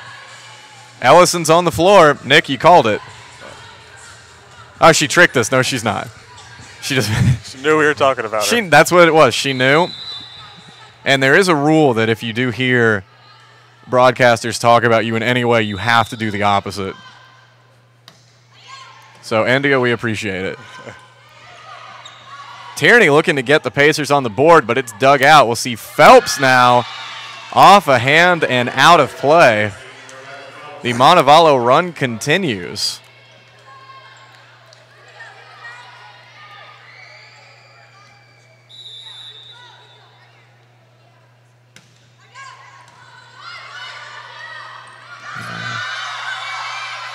We'll score that one a kill for IT at the net.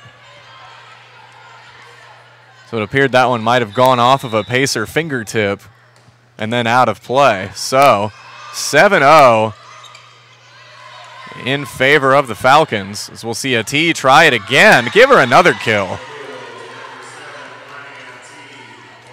The Pacers need to get something going here soon if they don't want to go to a 5th set.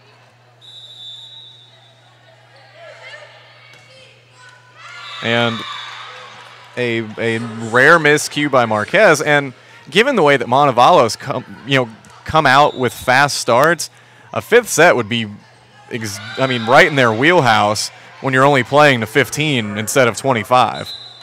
An 8-0 run when you're playing to 25, it's not a great start, but you look at it as something you can come back from. An 8-0 start in a best of 15 set, you're already halfway done. So we'll see Allie Johnson blocked up front by a T. Hodson will try. One sent over by Best. This one will be set up for Johnson again. Dug out by Marquez. Folletta will send it over. And now Stratton dug out by Folletta. Guidry dug out by Bologna. It's a good rally here. Johnson blocked in front. Looks like we had the ball handling error over there by the Pacers. And we will see Leah Rogers check in for the first time today for USC Aiken. See if she can provide a spark for the Pacers in this 4th set. Pacers need one at this point, down 10-1. So Folletta will get the big running start for her serve. We'll see Tierney right off the hands of a T. A T able to get it at the other end, though.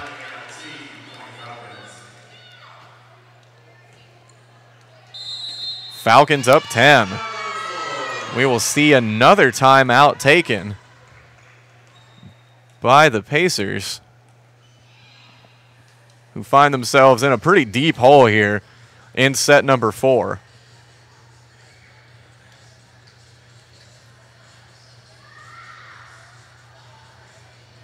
The Pacers, found themselves in Montevallo's position last night, falling behind 2-1 early and then taking the fourth. At this point, that blueprint working for Montevallo as they've come out. The Falcons have come out with a big start to set number 4. Up 11-1. See if the Pacers can get something going after this timeout.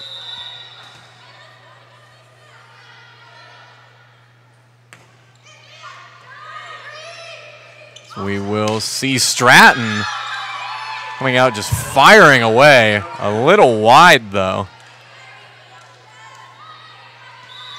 So the run continues for Montevallo.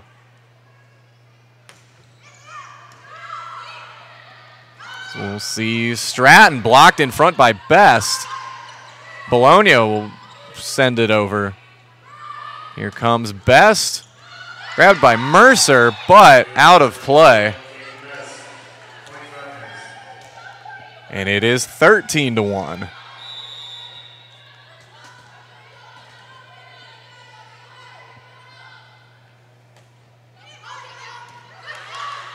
And we'll see Johnson try to end the run. We'll see Best try to extend it. And Stratton into the net. Ball is down, 14-1. Shots just aren't falling for the Pacers in this set like they have been in the previous 3.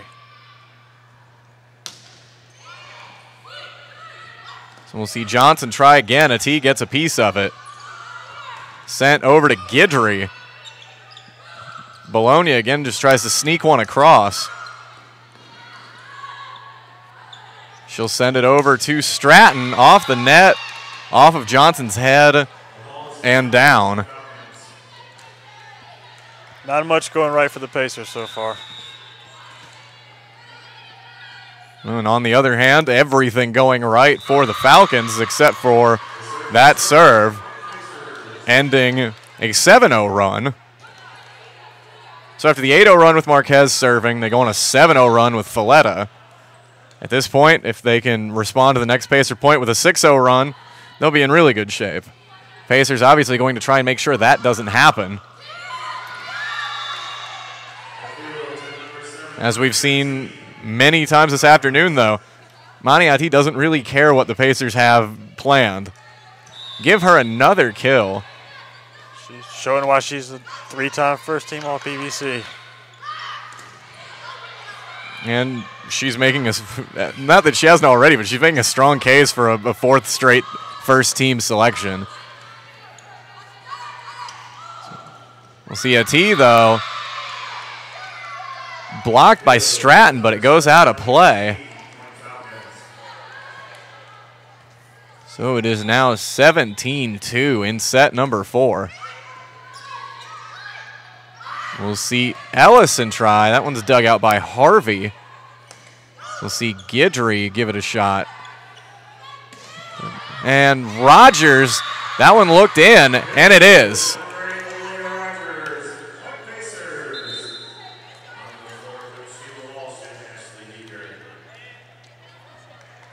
And Walsh and Diedrich will check in. Anything will help at this point. Montevallo with a 17-3 lead.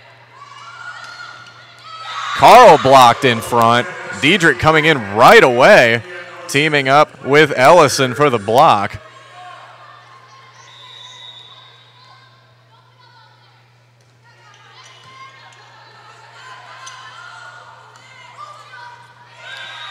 Guidry puts a stop to that. She'll make it 18-4.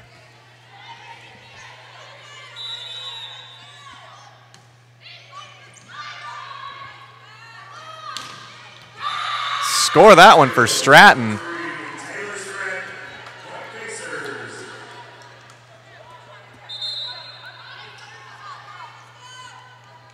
And we will see Katie Toman check in.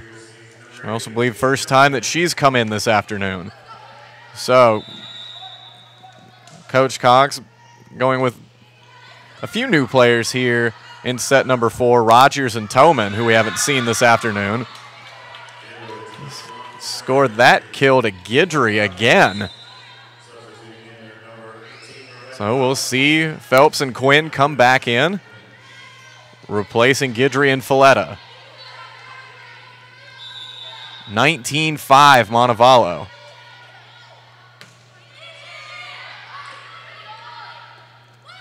We'll see Rogers try off the net. Ellison now off the hands of Harvey and out of play.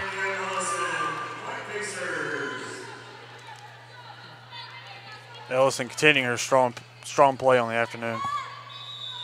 Because after making us look bad a few minutes ago, she did come in, get a kill, now back out.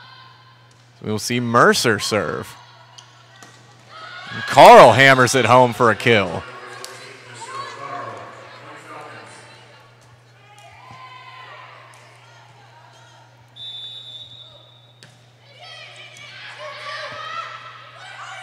We'll see Rogers with the kill. We'll see if USC Aiken's able to put any kind of run together here in this set, because it's just been dominated by Montevallo.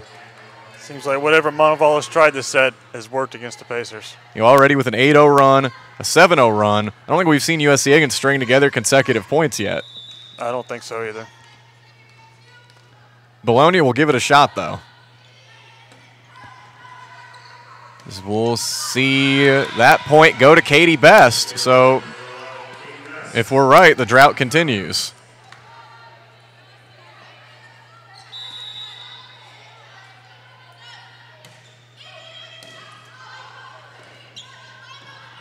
So with a 21-7 lead, Montevallo looked to Marquez for the serve. They're unable to get it over the net, though.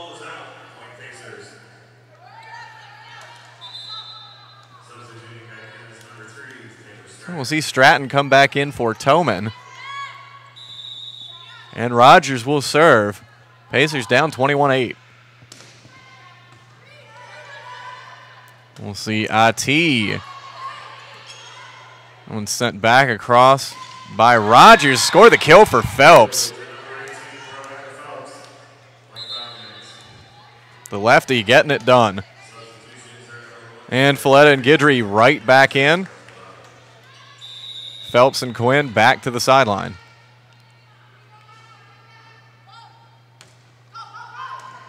Folletta, who's already part of that 7-0 run. Let's see Stratton go wide. And it is determined that it was tipped. Or rather that a Montevallo player just touched the net. So point Pacers.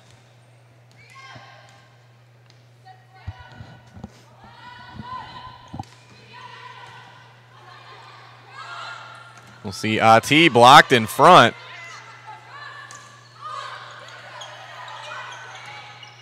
And Johnson pushes it across.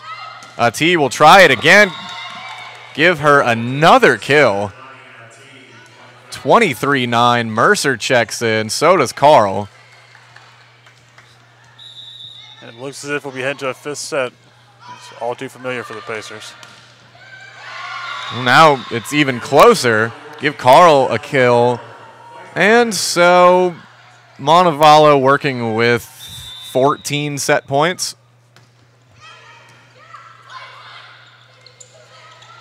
Johnson just slices that one across. We'll see Guidry blocked in front by Johnson. So make it 13 set points. Diedrich and Walsh back in. I imagine we'll see Walsh head back to serve. And she does.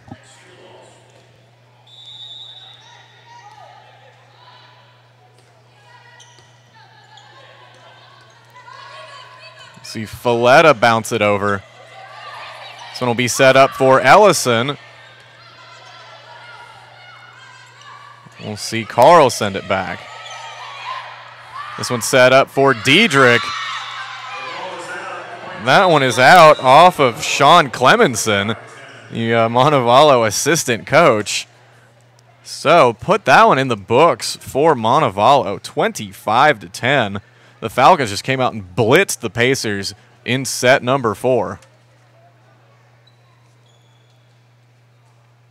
So for the 6th time this season, the Pacers will be facing a 5th set. Like we said before, 1-4 so far in 5-set matches. And right now, all of the momentum squarely in Montevallo's corner. Have to see if the Pacers can use this break between the sets to just reverse the momentum and get back on track. We'll see if, maybe they learned something from how last night went, coming back from down 2-1 and going to a 5th and losing. They can look at just that performance and what didn't work for them in the 5th set and try and build on that here this afternoon.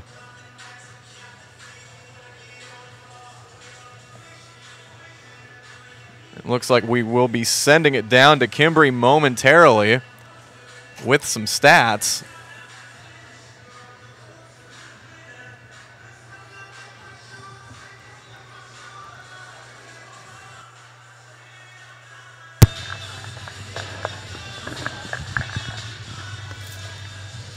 All right, leading USC Aiken in the 4th set, we have Taylor Stratton with 8 kills, tied with India Ellison also with 8 kills. We have Sheila Walsh leading with assists, 17 in the 4th set, and we have a Danielle Mercer leading with 19 digs in that 4th set. We're going into the 5th set now.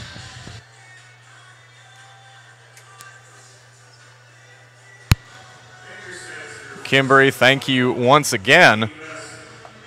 So as we head into set number 5. Nick, what are some other numbers that are jumping out to you right now? See, for the Falcons with Maniati, she has 15 kills, and behind her you have Katie Best with 10. Also, Marquez leading the Falcons with 35 assists. For the Pacers, still have Indy Ellison leading the team with 8 kills and a .438 hitting percentage, which is not .462, but still stellar. And one of the, also, you brought up Katie Best with those 10 kills. She's hitting 400.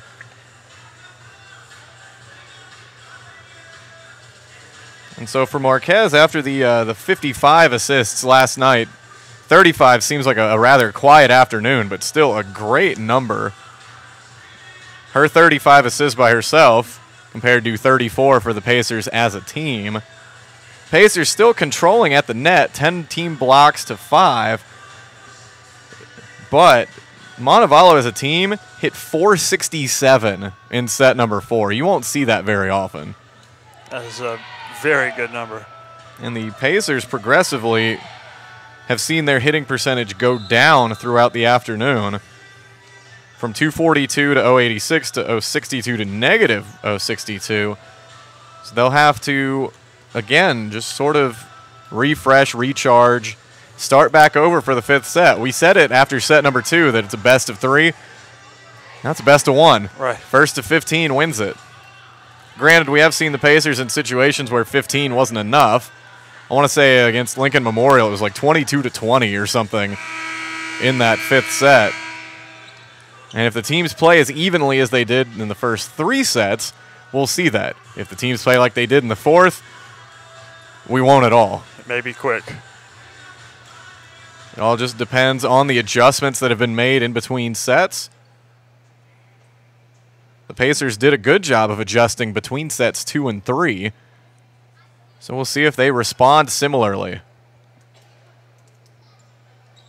It's like Amanda Bologna will serve it up to open this 5th set. So 2-2, set number 5, first to 15 wins it. Pacers off to a great start, though. It's important for the Pacers after the last set. And Bologna with the ace off of Quinn.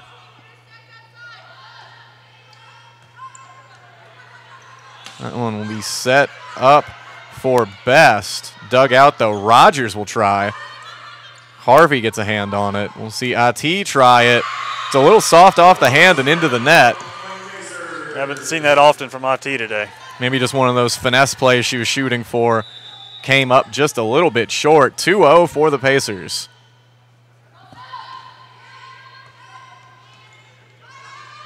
We'll see Phelps try. The southpaw gets it to go. So 2-1. And the Falcons will counter with their ace at the service line, Marquez. Rogers reaching back behind her gets the kill. That was a great shot from Rogers. Had to reach behind her head and still got it to go. That appeared to be potentially disastrous at first. It almost looked like she wouldn't be able to reach that one and that it was sent too far out of play. Instead, she responds with a big kill. Pacers up 3-1. Johnson gets a piece of that in front of the net. Rogers will try again. Falcons unable to get that one back over. So we'll score another one for Leah Rogers, and it is 4-1 Pacers. It was a great save by Johnson, too. And she was able to just sort of block that with one hand, then pop it back up. As it appeared that one was about to hit the floor. Bologna with the dig. We'll see Ati try it again. Blocked in front by Stratton. Like the start from the Pacers after the way the last set went. It's absolutely. After giving up an 8-0 run to start the last set, to come out 5-1 here, huge for the Pacers. It looks like whatever they did between sets 2 and 3, they've tapped into that heading into set number 5. So Montevallo with a quick timeout. Pacers up 5-1 here in this deciding 5th set. With both teams looking at, 2 conference losses right now, this one will sort of just dictate how sort of the second tier of the standings go. Everybody looking up at Armstrong right now, who's undefeated and will make their way into the Convocation Center next Friday. Pacers pulling the always dangerous Armstrong-Flagler double, as the Saints will come calling on Saturday. Ati with the kill to sort of get Montevallo back on track. Folletta will serve. Down 5-2.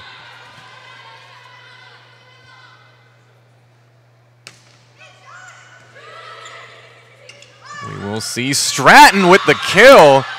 No, it's ruled long. We've seen a couple of those this afternoon right in front of us that looked like they were just right on the tape. Just barely missed with that one, I think. We'll see Rogers try again. Marquez able to get a hand on it. Now Best will try. Bologna will set this one up for Rogers. That one's into the net, and just like that, it's 5-4. So again, this one looking an awful lot like set number 3, or at least in the early going. That serve by Folletta goes long. Pacers end that 3-point run. And Allie Johnson will serve with a 6-4 lead.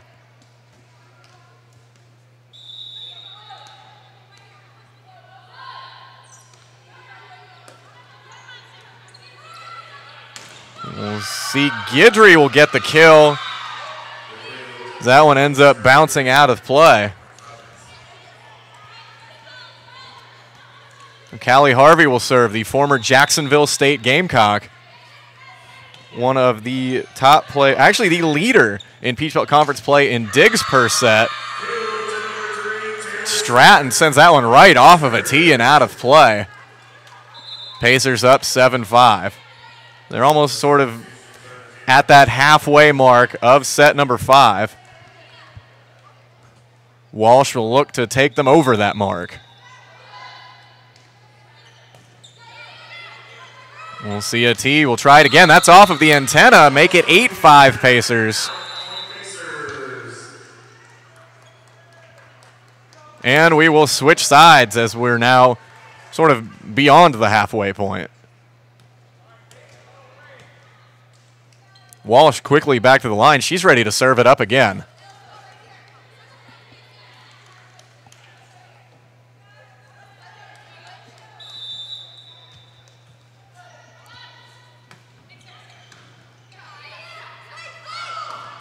And a tee goes for the kill, dug out by Walsh. We'll see Diedrich try.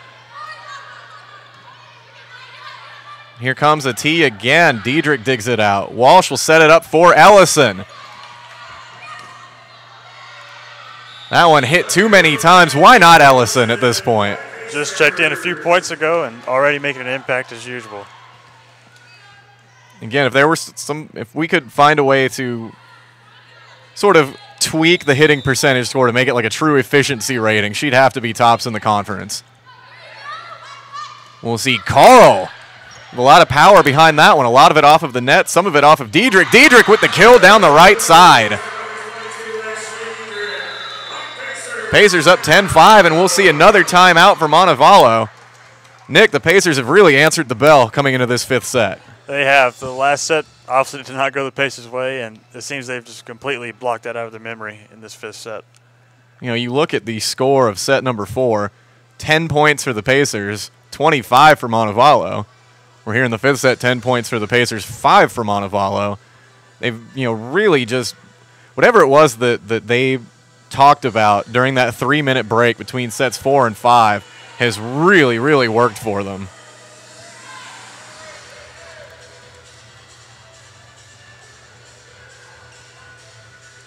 As a sandstorm has broken out here in the Convocation Center. The dust clears quickly, and Walsh will serve it up again. That one comes up just a little bit short into the net, 10-6 now. And Ati will serve for the Falcons. This one will be set up for Diedrich. Harvey digs it out. We'll see Guidry give it a try. Score it for Guidry.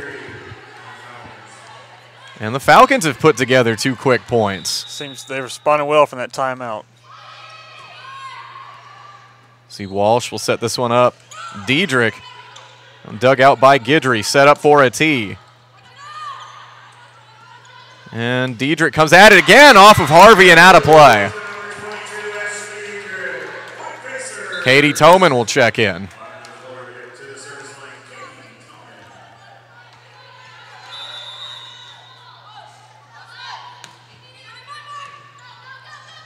This one will be set up for Carl.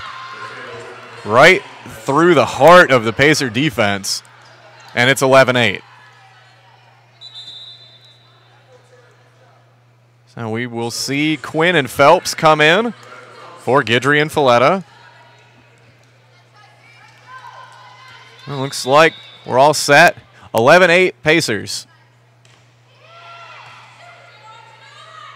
We'll see Diedrich off of the net, off of the Falcons, onto the floor. 12-8 Pacers.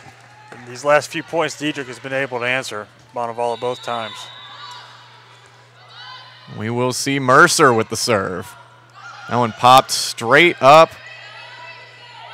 And we'll see Hodson now.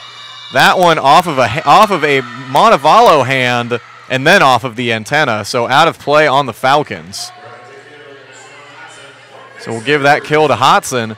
13-8 now.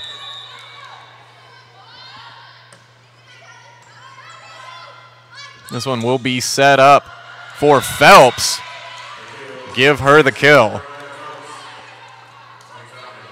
And it's 13-9. Carl will serve. Toman able to dig it out. Walsh to Johnson. And just like that, it's match point for the Pacers. Bologna and Rogers will check in. Diedrich and Walsh will step out. And Amanda Bologna will serve for the match.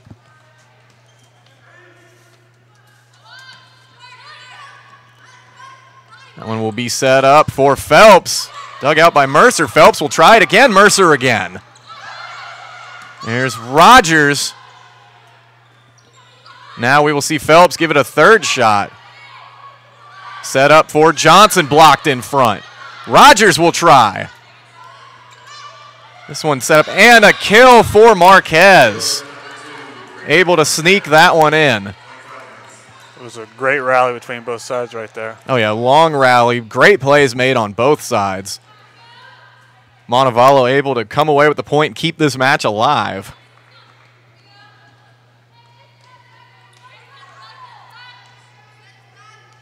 Montevallo again will look to stave off another match point here for the Pacers. This one will be set up for Rogers. And the senior puts it away. That one off of Harvey and out. Pacers respond beautifully, taking set number 5, 15-10. So your scores, 25-14, 20-25, 25-23, 10-25, 15-10. Pacers move to 11-5, 4-2 in Peach Belt Conference play. Montevallo drops to 11-4 and 4-3 in Peach Belt play. You can next see the Pacers in action at Georgia Regents on Wednesday, October 9th. That one will begin at 7 p.m. And we will finish off the week's play with that Friday-Saturday grouping of Armstrong and Flagler here at the Convocation Center. And looks like in just a moment we will send it down to Kimbry, who should have a victorious Coach Cox.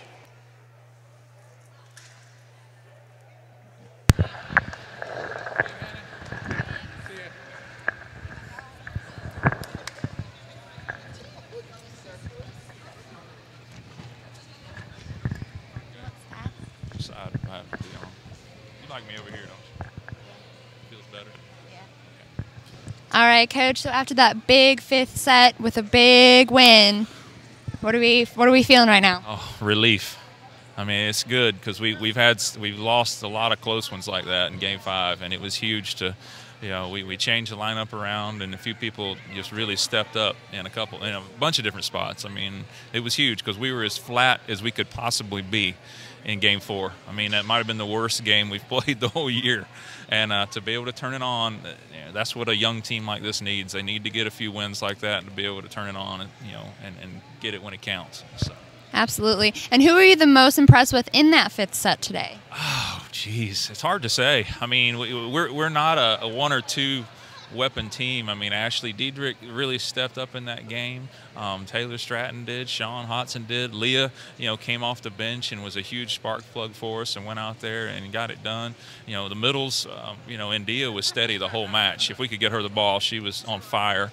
And then Allie stepped it up. I put her in the middle, moved her from the right to the middle, and stepped it up in the Game 5. And, we got a few key blocks, and, it's just a matter of playing a little cleaner than the other guy. And what is the mood going into your oncoming games this season? Oh, that helps a lot because we've lost some 5-gamers that were that we shouldn't have lost. We've had chances, we've had match points to win them, and just essentially just choked, just gagged on a few of the games that we should have won. And it's good to finally play clean enough and get going into this coming week. We've got Georgia Regents this coming week, and then Flagler Armstrong next weekend, which Armstrong will be number 1 in the league probably after this weekend. So we want to get them in our own gym and be able to play. But we definitely have got to clean up. We're on a little roller coaster ride of either we're hot or we're not. And there's not a real in-between for us right now. So if we can find an in-between and keep it between there and the hot stage, we'll be really good. Absolutely. Well, congrats on that big win. Thanks for your time, Coach. Thank you. All right. Thank you, Kimbry. Thank you, Coach Cox. That'll do it for us here at the Convocation Center. Again, Pacers victorious in 5. If you stay tuned to Pacer Sports, we should be able to bring you some live video and stats from the Pacer pit later for men's and women's soccer action against Georgia Southwestern. For Nick Terry, I'm Kyle Dawson.